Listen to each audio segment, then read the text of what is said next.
if Kirby Smart were to actually lose this game on Saturday, that's actually a giant issue because it goes from a Nick Saban problem that Kirby Smart had to an Alabama problem that he still has. College football has never been better. Interest has never been higher. I believe that we are at the dawn of the golden age of college football. It was an epic day of college football. It was one of those days where you fall in love with the sport all over again.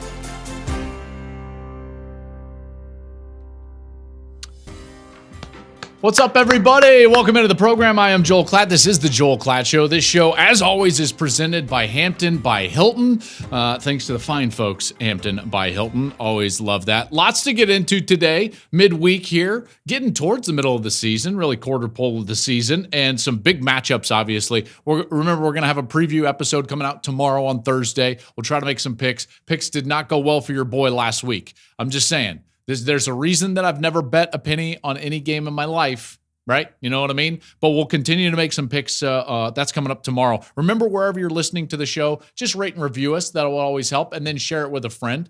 That would mean a lot to me. And then if you're on YouTube, even if you're not on YouTube, just make sure to subscribe. Just hit that like button and leave a comment below, and we'll try to get down there to it. All right. Follow us on the social medias, blah, blah, blah. Georgia, Alabama this week. I've got mailbag this week. Some great questions since we're going to get into scheduling. We're going to get into a lot of different things here on this edition of the Joel Klatt Show. But mainly, I wanted to talk about this Georgia-Bama game because it's such a massive game, obviously, coming up on Saturday. I wanted to take it because, listen, we'll hit it in the preview tomorrow, and I'll talk about the on-field matchup and what I think of actually what's going to happen on the field, and we'll do that on Thursday or tomorrow. What I wanted to do today, though, was just kind of take a step back and a little bit of a 30,000-foot view because of the interest in this game, just from where these programs are at in college football and where they're at in their own history. And I think it's a fascinating matchup in that regard. So let me get into it. Let me take it from these two coaches, Kirby Smart and Kalen DeBoer. And obviously, they're both really good. I consider Kirby Smart to be the best coach in college football right now. Can't argue with his record. His record speaks for itself. 2 national championships, 2 of them coming in the last 3 years. But I just thought to myself, like, where is the pressure sitting in this game as it relates to the coaches? And you might be thinking to yourself, like, well, the obvious answer is the guy that is filling in for Nick Saban. But slow down for a moment. I actually think there's more pressure on Kirby Smart. And hear me out. Kirby Smart has done everything in the sport, and he has dominated everybody in the sport. He is, as I just proclaimed, the best coach right now in college football. However, the only thing that he did not do was really overtake his mentor, Nick Saban. In fact, he was 1-5 against Alabama in his career, and Nick Saban. And if you look more recently, even in the period in which Georgia has dominated the sport, won 2 national championships, not lost a regular season game to a team not named Alabama since COVID. That was the Dan Mullen Florida team. Like, it's the only thing that Kirby struggled with was the Nick Saban teams at Alabama. So this narrative around Kirby Smart is that, at least for me, is like, well, yeah, he's the best coach in college football, but he couldn't beat Nick Saban. So if Kirby Smart were to actually lose this game on Saturday, that's actually a giant issue because it goes from a Nick Saban problem that Kirby Smart had to an Alabama problem that he still has. So there's a lot of pressure on Kirby because this narrative around Kirby can almost be explained away in terms of the losing to Alabama. It's like, yeah, but it's Saban, and now Saban's gone, and look, he won 2 national championships, and fair enough. But if he loses to a Kalen DeBoer Alabama team, it shifts from a Saban issue to a Tide problem. And then it's a team you've got to deal with. It's a team that's got a great recruiting class coming in, and that would not be good for Kirby Smart. I think that there's a lot of pressure on Kirby Smart, even on the road, even in a year in which we're going to have a 12-team playoff, and more on that in a little bit. Now we shift over to, I think, the coach that most people would think it has more pressure on him, which is Kalen DeBoer for Alabama. And yes, they're right. And the reason that people are right that he does have pressure on him is because of the success that Nick Saban and Alabama had against Georgia. Because of that success, if they're not able to win, then it might be a clear step backwards. And I don't think Tide fans are going to be all that happy about a clear step backwards. You know, we haven't seen this team really tested. We thought that that test might occur on the road at Wisconsin, but that Wisconsin program is just not in a position to really threaten a team like Alabama, in particular with all the firepower that Alabama has. So that was like the breadbasket to the entree that is about to be Georgia at home at night in your home stadium. I think Kalen needs to win this game. Because if he doesn't, it's a clear step backwards. And that's not a program that wants to take a clear step backwards, in particular when you start thinking about the recruiting, which is going really well for Alabama right now. But that doesn't mean it's going to finish really well. And I think this game might have a lot to do with that. You know, I'm looking at this from the perspective of DeBoer and an Alabama fan, and I will give this one caveat. If he loses a really tight game that's really close, it's well played, and it just so happens to go Georgia's way, I think everyone would be like, okay, you know what? We're fine. Everything's fine. But if at home and at night they go out there and lose by multiple possessions, then people might think to themselves like, this is a clear step backwards, and he desperately wants to avoid that. He doesn't want to have to deal with that, certainly as a narrative surrounding him, nor a narrative on the recruiting trail. But what happens if they actually win? Like I said, the pressure could be on Kirby Smart. So in the event that Alabama wins this game at home under Kalen DeBoer, I actually think for DeBoer, that is a seismic opportunity. This could be a win for Alabama that plants a flag and says there will be no drop off to the greatest run in the history of the sport. And that's saying something. That's why it would be a seismic win if Alabama were to beat Georgia. And then I touch on the recruiting rankings again. Currently, right now, Alabama sits in the 24/7 rankings at number 2 in the country for this year's class. Now, that's only with 20 commitments. Ohio State is number 1. I believe they have 26 commitments. If you actually look at their per player rating, at least due to that on that service, you'll see that Alabama's per player rating is actually the highest in the country. They have more 5-star players committed to them than anybody else in the country. So Kalen has recruited exceptionally well, even for a guy that hasn't done it on the field at that location. A win against Georgia would send that into hyperdrive. You can finish that class off. Maybe you get another or two more 5-stars to come in and actually have the number 1 recruiting class in the country. I think it would be a giant win if Kalen DeBoer could win.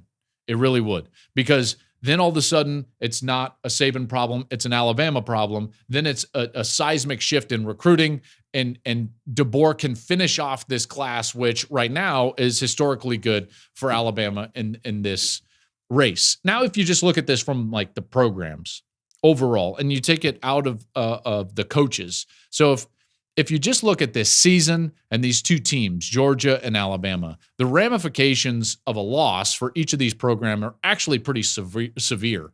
And this is what I will bristle at when people say, hey, Joel, the 12-team playoff is creating a regular season that doesn't matter. It doesn't matter if one of these teams loses this game. And I absolutely disagree with that. And the reason is that it puts them, the loser, in a position where it'll be almost impossible to get back to the SEC championship game. Now, not entirely impossible. I just think that they would have to run the table. And by the way, even if they were to do that, that doesn't guarantee that they would get in. So again, it's a narrow path for the loser of this game to make it to the SEC championship game, which means that you do not have an opportunity to get a bye in the postseason. That's a big deal. And pending some of these schedules or these specific schedules that these two teams have after this game, it's not a guarantee that the loser of this game is going to run the table. So if you all of a sudden get a second loss, there's a good chance that you not only don't get a bye, but you're going to be playing on the road in the first round of the playoffs. That's not what you want coming out of this weekend. Not at all. Not for these teams that are this proud, that have this standard of national championship. Look at the schedules that they have. The loser, this is what they're going to be dealing with. Let's look at Georgia's remaining schedule after this game. This puts it into somewhat of perspective here. Georgia, if they lose this game, they still have to go to Texas, to Ole Miss, and play Tennessee. Hey, by the way, those 4 teams that you're seeing on your screen right now, if you're watching YouTube, remember to go over there and subscribe. Those are 4 of the top 6 teams in the country. Georgia happens to be another one of those top 6 teams. So you're seeing 5 of the top 6 teams in the country. Georgia has to play 4 of them, 3 of them on the road. If they lose, there's no guarantee that they can run the table. Texas might be better than both of these teams. So now a loss in Tuscaloosa and Georgia is precariously close from being a team that, yes, can go to the postseason and maybe it doesn't matter, but do you really want to play on the road in the postseason?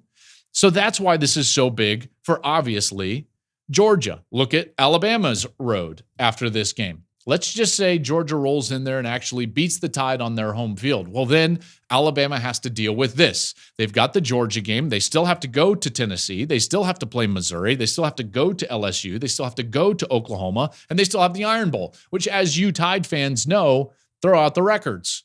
We've seen bad Auburn teams compete really hard against Alabama, and there's no suggestion that that wouldn't be the case this year. All right? Even though Justin Wilcox and Cal rolled into Jordan-Hare and took care of the Tigers. That is not an easy gauntlet for Alabama. So the loser of this game has an incredibly narrow path to the SEC championship game. Incredibly narrow path. And I think that makes this game monumental. Outside of all the narratives and all the discussions surrounding the 2 head coaches, which I touched on before, the 2 teams there.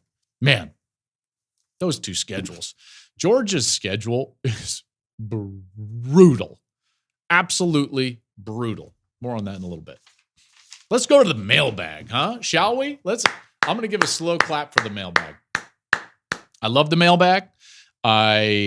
When Steve and Klatt say, hey, let's go to the mailbag, I'm like, absolutely. Because I love hearing where your mind is at, the listeners. I love the questions that you give. I specifically love it when you ask me about like just life stuff and college football. And we've got both of that here today. So here we go. Jay Rozier writes in. He says, excited for Big Noon Kickoff coming to Orlando. That's right. Big Noon Kickoff will be at UCF as Colorado takes on UCF on Fox at, 3:30 Eastern. My question is this. If UCF were to win the next couple of weeks, Colorado, then Florida, when will the national media start to recognize them as a legitimate power school in the state? They have a better location than Tallahassee, Gainesville. They're the largest school in the state and a top 5 attendance in the country. Huge school. That's absolutely true. They have their own stadium. They've got a good alumni, unlike Miami, which is a small private school. I'm just curious where you see their trajectory the next 5 to 10 years, because they've always been viewed as one of the, quote, other teams in the best recruiting state in the country. What will it take to become the team in Florida? That's a great question. I appreciate you writing that in. Now, let's start with this fact. It is going to take a lot. I believe it's a Herculean task for UCF to become the team. All the things that you just said, Jay Rozier, are correct. The intangibles are there. They've got a great location, a great recruiting base, a really strong alumni structure. It's an on-campus stadium. The problem is that they do not have the history. And it's not even close as compared to the 3 powers in the state that have all won multiple national championships. You think of what the other schools have done, and during periods, it's like historically good. Urban won a couple of national championships. Spurrier won national championships. Miami has had some of the best teams in the history of the sport and had 2 different runs that were as dominant as any run that we've seen in the sport. Florida State under Bobby Bowden had an incredible run, and then they had another national championship under Jimbo Fisher. In fact, 14 years Florida State showed up in the top 4 of the last AP poll. That is staggering. Staggering. So UCF is fighting a significant amount of history. So here's what they're going to need to become on par with those teams. I don't think they'll ever be the team. You cannot overcome that history. It's the same issue that Oklahoma State has with Oklahoma. You don't just throw out the history of the winning streak and Bud Wilkerson and Barry Switzer. That's too difficult. History cannot be erased. So what does UCF need to do in order to become on par with the other three schools in Florida? Well, number one, you need at least a couple of them to be down. Check, because we've got Florida State and Florida that are down right now. During those times, you have to flash, okay? So you've got to create a splash season in those moments when those teams that are around you geographically are down. So you've got to splash in order to capitalize on recruiting. But in order to capitalize on recruiting, guess what you have to do? You have to have a coach that's willing to stay. And this is where it becomes very difficult because not every group of five team can get to a level that's on par with those powers around them and then stay there. Let's look at a couple of the examples that have actually worked. Utah and TCU. Utah and TCU, I think, are the perfect case study for UCF. If you're trying to do this and you're trying to build yourself into a program that goes from smaller conferences to a power conference and then put yourself on par with the powers not only in that conference, but with the powers around you geographically, you have to have a coach stay after the splashy seasons. The key to Utah going to the Pac-12 and getting to where they got is Kyle Whittingham. The key to TCU starting in Conference USA and then going to the Mountain West and then going to the Big 12 and then playing at the top of college football was Gary Patterson. You've got to have a guy that's staying there and capitalizing on that splash. So Gus Malzahn's got to stay at UCF. If you want to put yourselves on par with those teams around you, Gus Malzahn has got to stay and you got to build because it's going to be tough. Capitalize through recruiting with a coach that will stay at your school and create something really great. It's really hard. And by the way, Miami is not going to make this easy because, you've got two teams that are down in the Florida area. So you could say UCF can capitalize. Well, guess what? Miami's having a splashier season than even UCF. Even if they're to go to the Big 12 championship or even win the Big 12 championship, there's a likelihood that Cam Ward's going to wind up in New York. There's a likelihood that Miami is going to win the ACC potentially, although Clemson looks really good now. And if that happens, Miami is just back to being Miami again, and they will suck all the oxygen out of the room in the state of Florida. So UCF, even though I would say kind of the environment is right currently, I think it's going to be very difficult. Very difficult because Miami with Cam Ward doesn't look like they're going anywhere. That was a good question. I really like that. Mason writes in. He says, hey, Joel, love the show. It feels like scheduling has never mattered more, with multiple teams being more relevant because they have a lighter schedule, while multiple other teams may have a ceiling because of their more difficult schedule. Based on that, do you think we could ever see a major structural change to how schedules are made? Mason, you betcha. I love this question. First of all, let me just say this. I'm going to take the last line of your email. It says, do you think we could ever see a major structural change to how schedules are made? I desperately hope so. I desperately hope so. I believe that can happen. I do believe that there are conversations that can make that happen. And let me explain. Scheduling right now in super conferences has never been more imbalanced. Never. Missouri and Ole Miss don't play anywhere near the schedule that Oklahoma and Georgia have. That's just the facts. And those of you that want to be Twitter warriors and defend Missouri, good on you, but don't twist my words. I'm not comparing Missouri and Ole Miss. I'm comparing Missouri, Ole Miss to Oklahoma and Georgia because those schedules don't compute. Not in the least. Here's the notable SEC teams not on Missouri's schedule. Texas ain't on there. Georgia ain't on there. Tennessee ain't on there. Ole Miss, they ain't on there either. LSU, nope. OU plays 4 of those teams. So the only team that Missouri really has is Alabama. Again, Texas, Georgia, Tennessee, Ole Miss, LSU. Those are 4 of the top 6 teams in the country as we currently stand. So Missouri's schedule is not even close. So the randomness of how schedules are made in the Super Conference era has got to end. It has to end. And I understand this is the first year of the Super Conference, but even then, this cannot be the schedule lottery at this point. I think it's too important and it's too easy of a fix.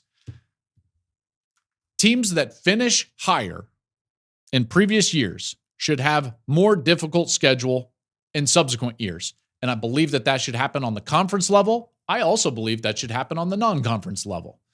That is way too easy of a fix. Think of it this way. The more you turn, like if there are levers, okay, and you have like, hey, there are things we can do as a conference or an entity that will make competition higher. If you pull those levers, it makes the product better. The more levers that you pull that make it easier for some teams to succeed versus others, then your product hurts. That's why the NFL is so much better than Major League Baseball, because the product levers of competition are pulled much more stringently in the NFL. Basically, I believe that we should have schedules based on where you finish within the conference. I believe that we should have schedules that are made for you in the non-conference as well. I don't think schedules should be made way out into the distance. I don't think it's going to happen maybe anytime soon. And there is one hang-up. Like, for instance, I do think that the Big Ten and the SEC want to play some sort of scheduling arrangement in non-conference play. It would only increase their value and increase the amount of valuable inventory within their portfolio that they're selling to their television partners. So, of course, they would want to do that. But there's a sticking point. The Big Ten plays 9 conference games and the SEC plays 8 conference games. So there's no way that the two leagues are going to agree to do this, because clearly the Big Ten would be at a significant disadvantage because they're adding at that point a 10th very difficult Power 4 level game, whereas the SEC would have 9 in some cases. That's an issue. So they need to get on the same page in terms of the number of conference games that they play. Now, you're not putting the toothpaste back in the tube in the Big Ten and going back to 8 games, because the schools are not going to pay back money that the television partners have already shelled out for the inventory that they've said they'll play. So then the onus falls on the SEC and their partners to create the 9th game and then pay accordingly. Once that happens, I do believe that we're going to have schedules that are made for some of those teams in non-conference play, and not 10 years out, but in a much more finite window, so that we have really good competition playing really good competition. Therefore, the better teams will have a more difficult schedule. If you're pulling a competition lever, the product gets better. So there you go. Let's move on. I love that question. It gets a little bit in the weeds, but I actually love, like, the weeds of college football are kind of my jam. Man, long questions. I'm just not a good reader, or I don't read well. You see what I did there? You see? All right. This comes in from Tyler V. He says, "My name is Tyler." Thank you, Tyler. "And I want to apologize in advance for the long-winded question. I'm 25 years old and an ex-Division III athlete who now works in corporate America. While I don't take the stability or other benefits of a corporate job for granted, I spend a lot of time thinking about how I want to spend my adult life doing something I enjoy." Okay, I like this. I like the direction this is going. "During your live show in Madison, you shared a story about how you went from a failed investment banker to being one half of the best college football commentary duo to exist." By the way, to be fair, I think that was Tyler's words. I didn't say I was one half of the best college football commentary. I believe that was your opinion, which thank you for your opinion. I just wanted to make that clear. My question is, what advice do you have for young adults that want to move into the sports industry that may not have the educational background or resume to support that ambition? From data analytics for a sports network to Waterboy, I'm open to all opportunities. I appreciate your time, and I hope this question makes an upcoming show. Regards, Tyler. Tyler, your question made an upcoming show. Okay, so here's what I would say. I believe that the barriers of entry into any profession that you want to get into, outside of one that you need an accreditation for, have never been lower. Okay, here's what I mean by that. If you tell me, like, hey, I want to be a doctor, you can't just network your way to being a doctor. Hey, I want to be a lawyer. You can't network your way to being a lawyer. Those are accreditations. You've got to go to the requisite school, get the accreditation in order to go to that career path. So let's throw those types of careers out. Now let's talk about everything else. I firmly believe in our new, I gotta say, modern, connected society, that the barriers to entry to any industry have never been lower.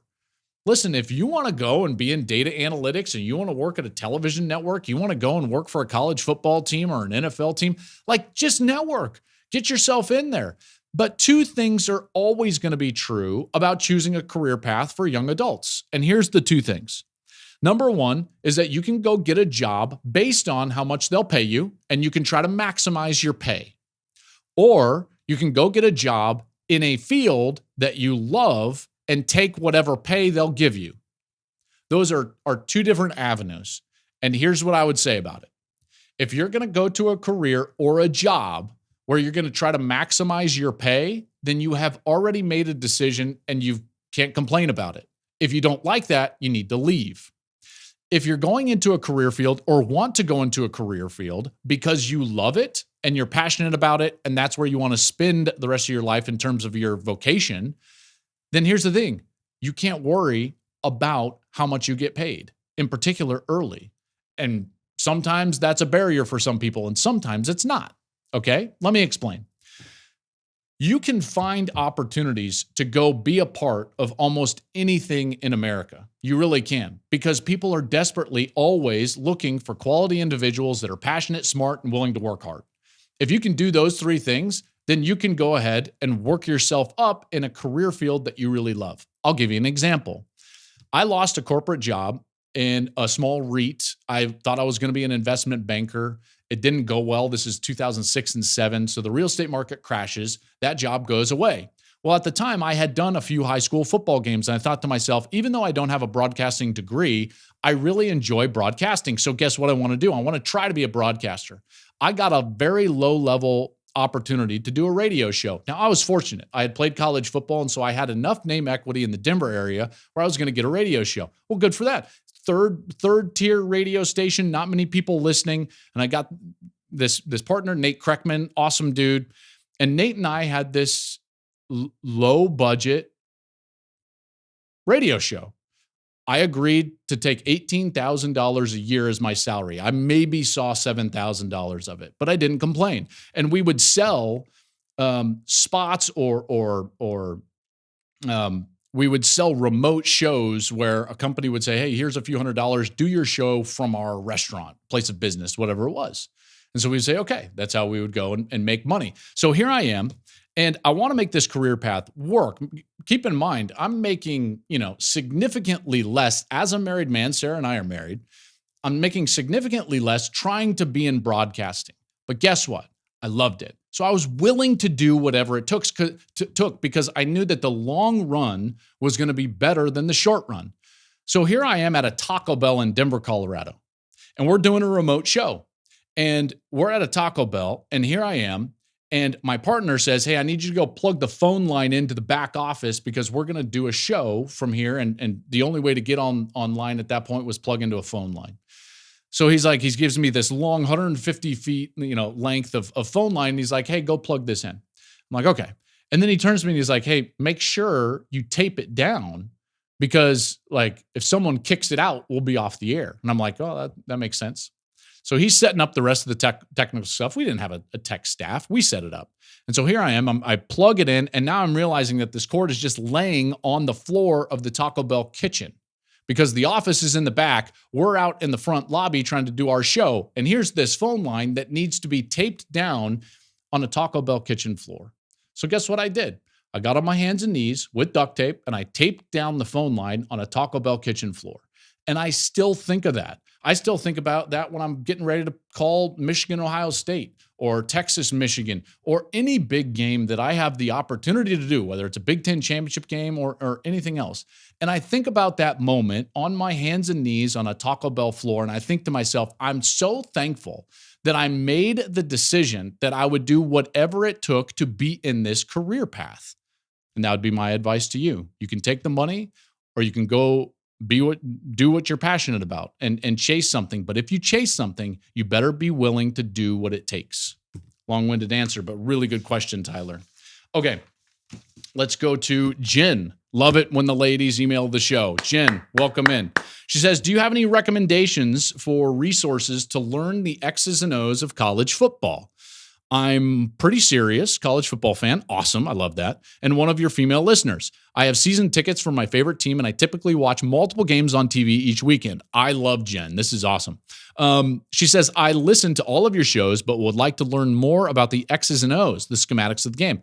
I didn't grow up with a family member who played or coached, and I've never played myself, so everything I know has been from watching broadcasts. I'd like to learn more about play calling and how to recognize coverages and more nuances of the game. Anything you'd recommend? Do you give lessons? Thanks, Jen F.